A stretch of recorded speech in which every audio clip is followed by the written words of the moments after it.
파수꾼이 되어라 라는 제목으로 하나님 말씀 전하겠습니다. 제가 군대에 있을 때요, 이제 군대에 가서 하는 일이 뭐냐면 대부분의 시간은 이 초소를 지키는데 시간을 사용하지요. 지켜야 될 때가 참 많아요. 제가 군대에 있을 때 이제 군단 탄약고를 지키는 곳에 파견을 가서 그곳에 한 3개월 정도 이제 경계 근무를 쓰게 되었는데요. 그곳에 가서 하는 일이 뭐냐면 이제 이쪽 처소에서 저쪽 처소까지 그러니까 1시간 반씩 이동을 하면서 이제 하루 종일 밤낮을 계속해서 경계만 서는 거예요. 그리고 마치면 돌아와서 잠을 잡니다. 그때 있었던 곳이 지금 이제 벽제 쪽 이제 장흥 유원지가 있는 곳이었는데요. 이제 밤에 이제 지금 이맘때였던 것 같은데요. 그때 밤에 이렇게 초소를 지키고 이렇게 경계 근무를 쓰고 있으면 그때 이등병이었거든요. 정말 이렇게 세상 걱정, 세상의 때가 아직 다 안 빠져가지고 친구들 생각도 많이 나고 남포동에서 먹었던 떡볶이 생각부터 시작해서 온갖 잡생각이 많이 나요. 그런데 그 생각을 부추기는 것이 뭐냐면 그 밑에 장흥 유원지가 이제 서울에 있는 대학들이 이제 MT할 때 주로 이제 찾는 곳이거든요. 그 밑에 이 대학생들이 기타 치고 노는 소리가 초소에서 다 들리는 거예요. 얼마나 마음이 심란하겠어요. 그리고 그곳에서 저쪽 서울 쪽을 바라보면 그 멀리 산 사이에 그 조그만 금색 빛깔이 나는 건물이 뾰족하게 튀어나오는 것이 보여요. 63 빌딩이거든요. 그걸 보면서 참 오랫동안 묵상했던 기억이 납니다. 언제 돌아가나, 언제 나갈 수 있을까라는 생각 말입니다. 경계는 군대에서 기본입니다. 경계는 군대에 있어서 사실은 처음이자 마지막이라고 이야기할 수 있습니다. 그런데 군대에 가보니까 하나 알게 된 게 있어요. 그게 뭐냐면 밖에 들어오는 적들을 갖다가 경계하는 것보다 안에서 찾아오는 사람들을 이제 경계하는 일이 더 많다는 것을 배우게 됐어요. 북한군이 언제 철조망을 뚫고 들어올지 모른다 뭐 그런 걱정을 하기보다는 순찰자 뭐 대대장님이나 중대장님이나 아니면 순찰하시는 분들이 언제 올지 몰라가지고 이 초소 밖을 이렇게 철조망 밖을 이렇게 경계해야 되는데 대부분의 경계 시간을 갖다가 이제 오시는 그 길목을 바라보고 뒤를 돌아보고 부대를 향해서 이렇게 서고 있었던 때가 기억이 납니다. 오늘 성경 말씀에 보시면 하나님은 우리를 파수꾼으로 부르셨다고 말씀하고 있습니다. 특별히 에스겔 선지자를 이스라엘 민족의 파수꾼으로 세웠다고 말씀합니다. 이 파수꾼은 어떤 자입니까? 이 파수꾼은 성 안에 있는 백성들보다 먼저 찾아오는 외적들을 볼 수 있는 자라고 이야기할 수 있습니다. 다시 말하면 앞으로 일어날 아직 오지 않은 미래를 먼저 알게 되어진 자라고 이야기할 수 있는 거예요. 뿐만 아니라 이 파수꾼은 아직 오지 않은 미래를 준비하는 자라고도 이야기할 수 있습니다. 그 초소에서 망루에 올라가서 그곳에서 하는 일은 어찌 보면은 성 안에 있는 사람들은 밥하고 일하고 거기에서 친구들과 사귀고 놀고 뭐 재밌는 일들을 많이 할지 모르지만 그 망루에 올라가게 되어지면 하는 일은 하나밖에 없어요. 성 밖 저 멀리서 언제 어떻게 외적이 침입할지 모르는 그러한 경계심을 가지고 주시하는 거지요. 그리고 언제든지 눈앞에 외적이 보이게 되어질 때 그가 준비한 나팔을 불고 그가 준비한 도구를 가지고 이 소식을 저 밑에 성내에 있는 많은 사람들에게 전하는 것, 그것이 파수꾼의 사명이라고 이야기할 것입니다. 그렇기 때문에 파수꾼에게는 맡겨진 책임이 있는 거예요. 잠을 잔다는 것은 파수꾼으로서의 책임을 다하지 못하는 것임과 동시에 그것은 성 안에 있는 모든 사람들을 위태롭게 만드는 일이라고 할 수 있어요. 그런데 하나님께서는 이 일을 선지자 에스겔에게 맡기셨다는 거예요. 그리고 이 일을 예수를 믿는 우리에게 또한 맡기셨다고 말씀하고 계십니다. 하나님은 에스겔 선지자를 이 파수꾼으로 세우기 위해서 하신 놀라운 몇 가지 일이 있어요. 그 첫 번째는 이 에스겔을 하나님의 종으로 부르신 거예요. 우리가 오늘 읽은 성경 말씀 앞편에 보시면 1장 1절부터 시작하여서 그가 어떻게 하나님의 말씀을 받았는지 고백하고 있는데 1장 1절부터 시작하여서 이렇게 이야기하고 있습니다. 30째 해 넷째 달 초닷새에 내가 그발강가 사로잡힌 자 중에 있을 때에 하늘이 열리며 하나님의 모습이 내게 보이니 라고 말씀하고 있어요. 이 에스겔 선지자는 이 남유다에서 제사장으로서 일해야 될 사람입니다. 레위 지파였어요. 아론의 자손입니다. 그런데 그때 당시에 여호야긴 왕 때에 이 바벨론의 침공을 받아서 이 바벨론에 의해서 국토가 완전히 유린되어지고 왕이 사로잡혀가고 그리고 이스라엘에 있던 유력한 자들이 포로로 1차로 잡혀가게 되어진 거예요. 그때가 기원전 597년경이라고 알려져 있는데요. 그때 포로로 함께 잡혀왔던 자 중에 하나가 바로 에스겔이라는 사람이에요. 여러분 생각해 보십시오. 지금 이스라엘에서 수천 킬로 떨어져 있는 그 바벨론에서 그 그발 강가에서 잡혀온 포로들이 함께 집단으로 거주하고 있는 거예요. 나라는 지금 풍전등화, 언제 망해도 이상하지 않을 만큼 그러한 위태로운 상황 가운데 있습니다. 이미 바벨론에 의해서 많은 사람들이 죽어나갔고 많은 사람들이 포로로 잡혀오게 되어진 거예요. 왕조차 지금 잡혀와 있는 그러한 절박한 상황 속에 있었던 에스겔의 그 현재의 모습을 생각해 본다면 그때 하나님이 찾아오신 이 사건, 하나님이 그 에스겔을 그발 강가에서 부르신 이 사건은 우리가 생각하는 너무나 행복하고 기쁘고 즐겁고 정말 하나님의 살아계심을 우리가 확인하는 그러한 감격을 가지고 들을 수만 없는 그러한 자리라고 이야기할 수 있어요. 만약 이 자리에 내가 있었다면 어떤 생각이 들었을까 생각해 보니까요, 제일 먼저 그런 이야기가 나오더라고요. 왜 이때입니까? 라는 거예요. 아니, 이스라엘에서 내가 건강하게 평안하게 잘 살 때 그래도 그곳에서 레위인으로 제사장 직분을 이제 감당할 그러한 준비를 하고 있을 그때, 나라가 그래도 멀쩡하고 뭐 여러 가지 외적들이 여러 가지 위기는 있었지만 그런대로 이 나라가 아직 파괴되어지지 않고 뭐 그러할 때 말이죠. 그러할 때 오셔가지고 나를 부르시고 하나님께서 기뻐하시는 일을 맡기시면 얼마나 좋았겠어요. 지금 나라가 다 거의 망한 거예요. 포로로 잡혀와서 지금 바벨론 땅에 있습니다. 잡혀온 자들끼리 같이 모여가지고 지금 거기에 수용소 같은 곳에서 함께 거주하는 에스겔이에요. 그런데 하나님께서 그때 부르셨다는 거예요. 그때. 여러분, 우리가 하나님 앞에 나아갈 때 혹시 그러한 마음이 있지 않습니까? 하나님 왜 이때입니까? 싶은 마음 말입니다.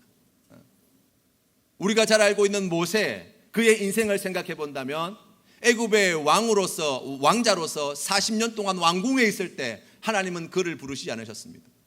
모든 것을 포기하고 광야에 40년 동안 목동 생활을 할 때 하나님은 그를 부르지 않으셨어요.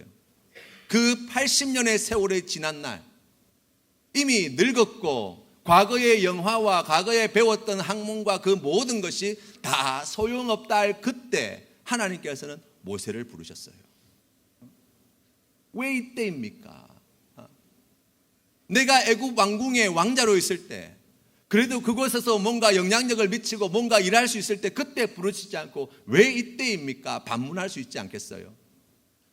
제가 어느 성도님과 같이 식사를 하다가 그 성도님이 그런 말씀을 하시는 거예요. 과거에, 지금은 참 살기가 어려운데 과거에 본인이 얼마나 이 사업도 크게 하시고 얼마나 많은 일을 해왔던가에 대해서 말씀하시는 거예요. 그러면서 과거에 젊을 때 기업을 일구고 뭐 거기에서 막 많은 재산을 만들고 막 그런 많은 일들을 하셨다는 거예요. 그러면서 거기에 덧붙여서 하시는 말씀이, 아이고 목사님, 제가 그때 목사님을 만났더라면 제가 목사님께 그래도 뭔가 좀 힘이 될 수 있었을 텐데 지금은 이렇게 가진 것 없고 이제 다 망해가지고 정말 내가 너무나 어려워서 경제적으로 큰 어려움에 처해 있어서 목사님께 힘이 되어지지 못하는 게 너무 안타깝다는 거예요. 여러분, 우리가 하나님 앞에 나아갈 때, 하나님께서 맡겨주신 그 부르심 앞에 나아갈 때 여러분 무엇을 생각하십니까? 하나님께서 우리를 부르신 뜻은 하나예요.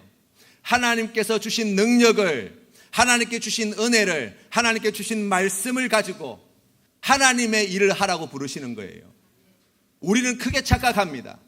하나님이 나를 부르실 때 내 능력과 내 힘과 내 권세와 내가 가지고 있는 것으로 하나님 일을 한다고 생각해요. 아니라는 거예요. 그래서 하나님이 지금 부르신 거예요. 그래서 그때 부르지 않으신 것입니다. 우리 하나님이 불러주신 때는 우리를 부르시기에 가장 좋은 때가 되어진다는 것을 믿으시기를 바랍니다. 우리 하나님께서 우리를 부르신 그 뜻은 다른 것이 아니라 하나님의 말씀을 전하는 것과 그 말씀에 순종하는 것과 하나님께 주시는 능력과 은혜를 받아서 우리가 하나님의 일을 하기 위하여 부름받은 자들이라는 것을 기억하시기를 바랍니다. 80세의 노인이어도 괜찮습니다. 아무것도 가지지 못하는 가난한 거지와 같은 신세가 되었습니다 라고 말해도 괜찮습니다. 질병으로 말미암아 큰 고통 가운데 있습니다 라고 하여도 괜찮습니다. 왜요? 내 능력으로 일하는 것이 아니기 때문이에요. 내 권세로 하는 일이 아니기 때문입니다.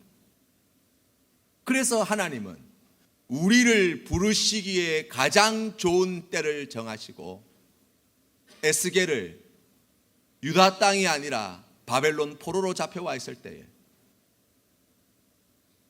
예루살렘 성전이 아니라 그발 강가에 서 있을 그때 하나님께서는 이 에스겔을 부르셨다 말씀합니다.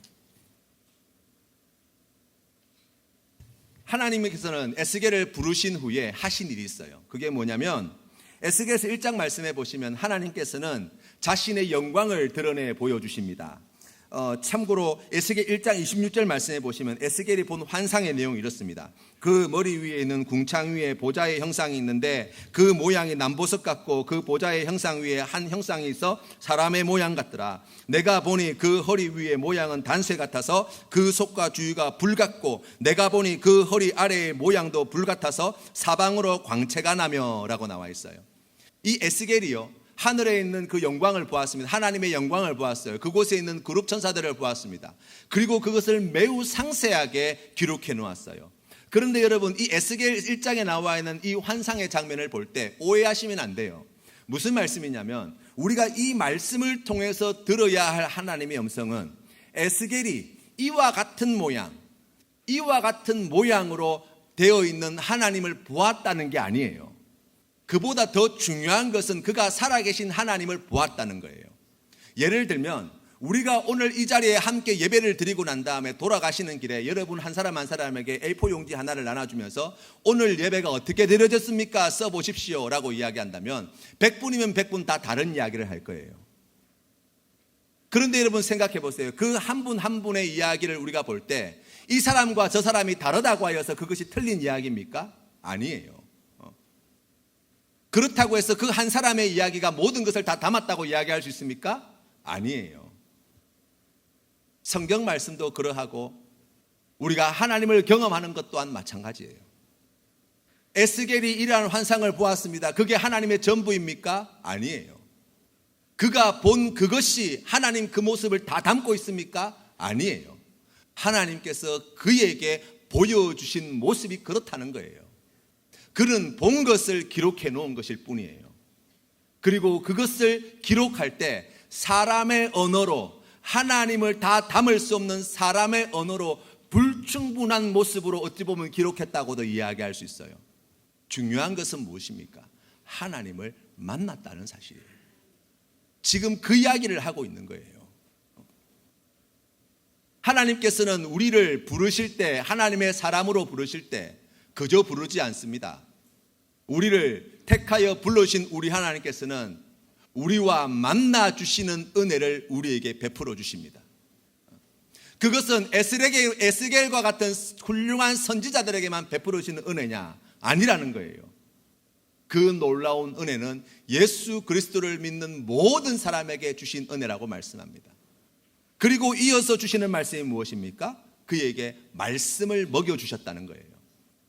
에스겔서 3장 1절 말씀해 보시면 이렇게 나와 있어요. 또 그가 내게 이르시되 인자야 너는 발견한 것을 먹으라. 너는 이 두루마리를 먹고 가서 이스라엘 족속에게 말하라 하시기로 라고 나와 있어요. 에스겔은 자기 이야기를 전한 사람이 아니에요. 누구 이야기를 전한 것입니까? 하나님의 이야기를 전한 사람이에요. 여러분 그렇게 생각해 보면 불러주시고 하나님께서 만나주시고 그에게 말씀을 먹여주시는 은혜를 입었다고 한다면 나에게도 그와 같은 은혜를 주셨다면 저도 주님을 위해서 그렇게 헌신하겠습니다. 저도 그렇게 주님을 위해서 내 삶을 드릴 수 있습니다. 여러분 우리가 그렇게 이야기할 수 있잖아요. 그런데 여러분 기억하십시오. 이 모든 일들이 우리에게 이미 이루어졌다는 사실이에요. 우리가 그것을 어디에서 확인할 수 있습니까? 바로 우리를 위하여 이 땅에 오신 예수 그리스도를 통하여서 이 모든 일들이 이루어졌음을 우리가 고백하게 되어지는 것입니다. 여러분 우리가 오늘 이 성경 말씀이 하나님의 말씀인 것을 어떻게 믿게 되었습니까? 여러분 우리가 주님 앞에 나와 예배 드릴 때 살아계신 하나님 그분의 거룩하신 성호를 찬양하며 기뻐하며 영광 돌릴 때에 우리의 마음 가운데 그 믿음이 어떻게 생기게 되었습니까? 여러분, 우리가 하나님 앞에 나와서 우리의 여러 가지 신앙생활 뿐만 아니라 우리가 오늘 주신 말씀에 나와 있는 것 같이 나아가서 전도하고 선교하고 주님을 위해서 헌신하고 봉사하는 일들이 어떻게 시작되었냐고요. 다른 것에 있지 않습니다. 2000년 전 이 땅에 사람의 몸으로 오셔서 나를 위해서 고난당하시고 내 죄 때문에 십자가에 달려 죽으시고 3일 만에 부활 승리하신, 그리고 승천하신 예수 그리스도, 그 사건으로 말미암아 우리에게 이 믿음이 생긴 거예요. 여러분, 성경 말씀을 우리가 하나님의 말씀을 듣는 이유도 거기에 있습니다. 예수 그리스도가 나를 위해서 십자가에 달려 죽으셨다는 믿음이 없다고 한다면 이 성경은 다 가짜예요. 예수 그리스도가 나를 위해서 십자가에 달려 죽으시고 3일 만에 부활하셨다는 믿음이 있다고 한다면 이 성경 말씀은 모두가 다 하나님의 말씀으로 들려지게 될 거예요. 여러분 마음 가운데 혹시 의심하는 마음이 있습니까? 예, 의심이 나쁜 것은 아니에요. 우리가 신앙생활할 때 하나님에 대하여 질문하고 의심하는 것은 매우 자연스러운 일이라고 할 수 있습니다. 그런데 여러분, 그러한 의심의 마음, 회의의 마음, 그러한 포기하고 싶은 마음, 떠나고 싶은 마음이 들 때 여러분 스스로에게 자문해 보셔야 돼요. 2000년 전 역사 가운데 예수 그리스도께서 이 땅에 사람의 몸으로 오셔서 나의 죄를 위하여 십자가에 달려 죽으시고 3일 만에 부활하신 이 사실을 내가 믿는가? 여러분, 우리가 그것을 믿을 때에 오늘 이 에스겔 선지자에게 허락하신 모든 귀한 은혜를 우리가 다 받아 누린 자가 되어진다고 성경은 우리에게 이야기합니다. 빌립 사도가 예수님께 물었죠. 아버지를 우리에게 보여주십시오. 그러면 우리가 믿겠습니다. 여러분, 우리가 하나님 앞에 나아갈 때 얼마나 그와 같은 부르짖음을 많이 드립니까? 믿음이 흔들릴 때마다 오늘 이 에스겔 선지자와 같이 이런 환상을 보고 이런 놀라운 기적과 같은 일을 경험하기를 우리가 얼마나 많이 사모합니까? 얼마나 많이 우리가 하나님의 놀라운 은사, 성령의 은사와 능력을 받기를 우리가 기도했습니까? 그때 우리 주님께서 주신 응답이 무엇입니까? 예수께서 이르시되 빌립아, 내가 이렇게 오래 너희와 함께 있으되 내가 나를 알지 못하느냐? 나를 본 자는 아버지를 보았거늘 어찌하여 아버지를 보이라 하느냐? 말씀하시는 거예요. 예수 그리스도를 믿는 자는 이미 아버지를 만난 자가 되어집니다. 예수 그리스도를 나의 구주로 고백하는 자는 이미 그와 함께 하시고 그와 완전한 일치를 이루시는 아버지 하나님과 함께하는 자됨을 믿으시기를 바랍니다. 사랑하는 성도 여러분, 우리 하나님께서 우리에게 이 믿음을 허락해 주신 거예요. 우리를 어떻게 불러주셨습니까? 이 믿음으로 그 부르신 은혜를 확인할 수 있습니다. 우리에게 어떻게 말씀을 주십니까? 예수 그리스도를 믿는 믿음으로 주님의 말씀을 우리가 볼 때 하나님의 말씀으로 읽게 되어지는 놀라운 은혜와 복을 우리가 이미 받아 누리고 있는 거예요. 그렇기 때문에 예수 믿는 모든 자는 오늘 성경 말씀에 나와 있는 바와 같이 파수꾼으로 부름받은 자라는 사실을 고백해야 되는 거예요. 사랑하는 성도 여러분, 이 파수꾼이 하여야 할 일이 무엇입니까? 먼저 보는 것입니까? 먼저 듣는 것입니까? 아니지요. 보고 들은 그것을 전하는 것이 파수꾼의 사명입니다. 우리 주님께서 말씀하실 때에 약속하신 성령을 주님께서 말씀하시고 성령 충만함을 받게 되어질 때 어떠한 일이 있을 거라고 말씀하십니까? 예루살렘과 온 유대와 사마리아와 땅끝까지 이르러 내 증인이 되리라 말씀하시는 거예요. 여러분, 우리가 믿는 신앙은 교회 안에 갇혀있는 신앙이라고 성경은 한 번도 말한 적이 없어요. 우리끼리 예수 잘 믿고 우리끼리 천당 가자, 이것은 하나님께서 미워하시는 일입니다. 오히려 악한 마귀가 원하는 일이에요. 하나님께서는 우리에게 말씀하십니다. 너희는 세상의 빛이다, 세상의 소금이다. 그렇기 때문에 우리가 있어야 할 자리는 어디입니까? 세상이에요. 우리가 나아가야 할 방향이 어디에 있습니까? 세상이에요. 성령의 권능을 받으면 우리 하나님께서 주시는 그 분명한 명령이 무엇입니까? 땅끝까지 이르러 내 증인이 되라는 거예요. 가서 우리가 무엇해야 합니까? 내 이야기가 아니라 하나님의 말씀을 전하는 거예요. 내 힘과 내 능력을 자랑하는 것이 아니라 나에게 능력과 은혜가 되시는 하나님의 그 놀라우신 사랑을 힘입어서 우리가 주님의 말씀을 들고 세상에 나아갈 때 우리 하나님께서 전도에 미련한 것으로 영혼을 살려내는, 전도에 미련한 것으로 가정을 살려내는, 전도에 미련한 것으로 나라와 민족을 변화시키는 놀라운 일을 이루신다고 성경은 우리에게 말씀해 주시는 거예요. 여러분, 이것이 얼마나 귀한 부르심인지 여러분 기억하셔야 돼요. 특별한 누구에게만 맡겨주신 사명이 아니라 바로 예수님을 나의 구주로 고백하는 모든 자에게 부여하신 명령임을 믿으시기를 바랍니다. 산에 있는 나무들을 한번 보세요. 어떤 나무는요, 얼마나 크기가 큰지, 그죠? 우리 어제 금요 심야기도 때 우리 강도님 목사님 말씀을 들어보니까 2,000톤이 넘는 그런 나무도 있었다고 말씀하시더라고요. 그런데 그 씨앗은 매우 작지요. 씨앗이 가지고 있는 생명력이 얼마나 강한지 아십니까? 이 씨앗은요, 자기를 보존하는 힘이 얼마나 강력한지 1,000년, 2,000년, 3,000년 세월 정도는 그저 견딜 수 있다고 말하더라고요. 그래서 가끔씩 해외 토픽에 나오는 그러한 이야기, 이 이집트에 있는 피라미드 안에서 발견되어진 벽시 그런 것을 심었더니 다시 싹이 나더라 하는 이야기가 가능한 것이 이 씨앗이 가지고 있는 자기 보존의 능력이 그와 같아요. 외부의 환경에 굴하지 않고 자기의 생명을 보존하는 능력이 얼마나 강력한지 수천 년의 시간을 갖다가 그 생명력을 간직한 채 견뎌요. 그게 씨앗이 가지고 있는 힘입니다. 그런데 씨앗에 또 다른 힘이 있어요. 그것은 무엇이냐면 자기를 부정하는 힘이에요. 생육 조건이 되어지면, 그 모든 조건이 갖추어지면 씨앗은 스스로 껍질을 깨뜨립니다. 자기의 형태를 무너뜨려요. 그리고 거기에서 싹을 내지요. 그리고 거기에서 뿌리를 내지요. 그리고 그 속에서, 땅 속에서 양분을 섭취하여서 자라기 시작합니다.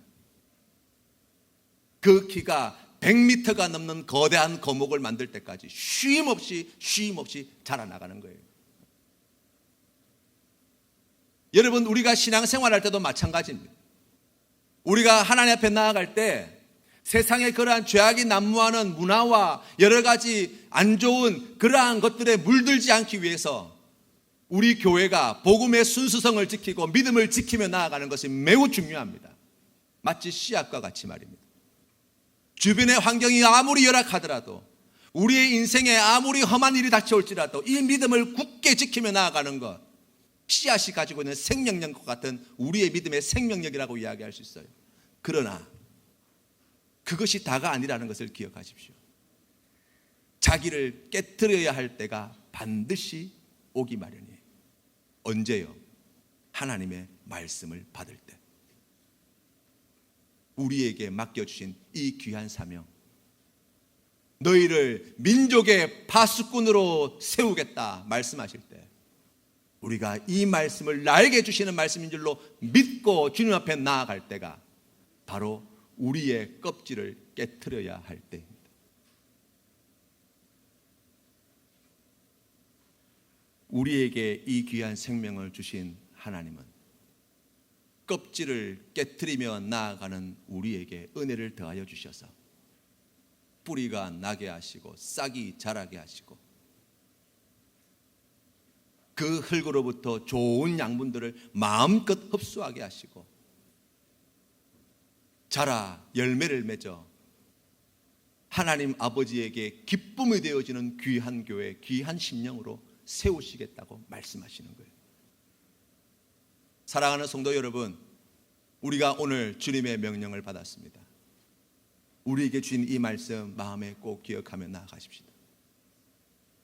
나를 위하여 이 땅에 오신 예수 그리스도, 하나님의 말씀이신 예수 그리스도께서 내 죄 때문에 십자가에 달려 죽으시고 3일 만에 부활하시고 승천하셔서 다시 이 땅의 재림주로 오실 그날이 하루하루 다가오고 있는데, 우리가 그 기쁜 소식을 전해야 될 파수꾼으로서 부름받아 그 소식을 듣지 못한 자들에게 담대히 이 기쁜 소식을 전하는 것, 바로 그것이 하나님께서 기뻐하시는 일이요, 바로 그것이 우리의 믿음의 삶의 내용이 되어야 할 줄로 믿습니다.